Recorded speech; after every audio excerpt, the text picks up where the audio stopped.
What stood out for you? I'm going to put broke in air quotes. I think it might have been planned to happen, but that's when Donald Trump is really at his best, when he's telling people what he actually thinks at any given time.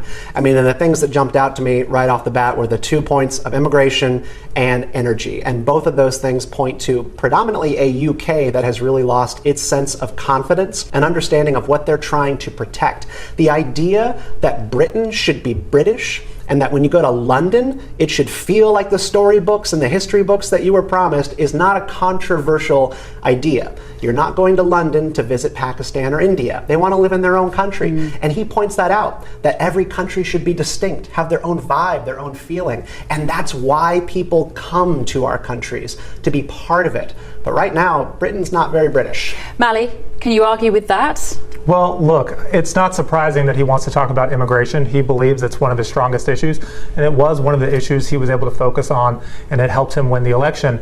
It's interesting, though, he doesn't want to talk about how his immigration record and his ICE agents are so out of control in the United States. We have actually seen tourism to the United States drop. The World Travel and Tourism Council estimates that we are the only country out of the 184 they've looked at that is going to have less visitors than the year before. But we're going to spend let less me tell you money. why that is. That's because the rest of the world has got no money.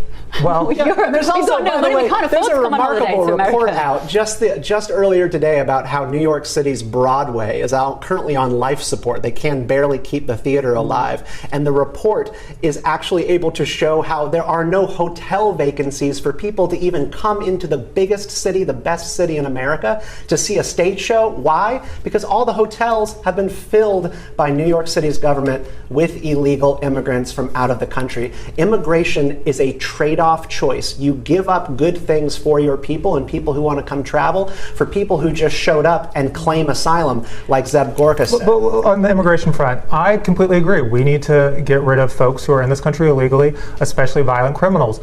Trump in his campaign said he wanted to focus on violent criminals, but according to ICE's own data, the majority of folks they arrest do not have a criminal record.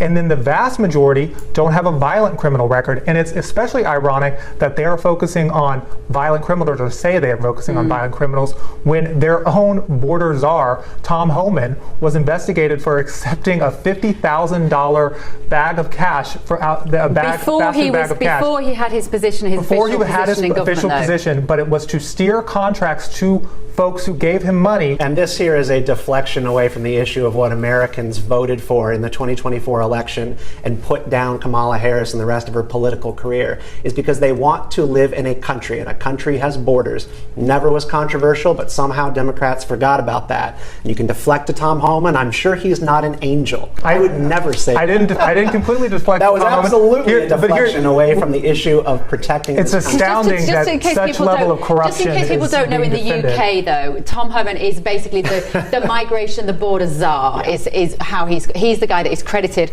with having stopped that. And do you know what? There'll be people in this country will say, I don't care if somebody gave him $50,000 before he was in that job, because he's done what we wanted him to do. I mean, that's a stunning way to think about corruption. And let me tell you, if anything like that happened under the Biden administration. You mean like Hunter Biden? Hunter Biden was not in the Biden administration. He didn't. Neither was Tom Homan when that allegation was made. You should maybe consider reading some of the tell-all books which indicate that Hunter Biden was in fact in the Oval Office helping to steer policy despite not being part of the administration. I get your point. But this is especially rich coming from folks who want to defend the Trump administration. President Trump has made more money as president than he has ever made during his entire real estate career. Could we agree at the least? And I'm going to give Is that not true? No, could we agree at the true? least that they probably shouldn't be making Pokemon videos about rounding up people? Yeah, but that's pretty egregious. But the cruelty is the point. I would like a serious government that does serious things and doesn't make a show of it.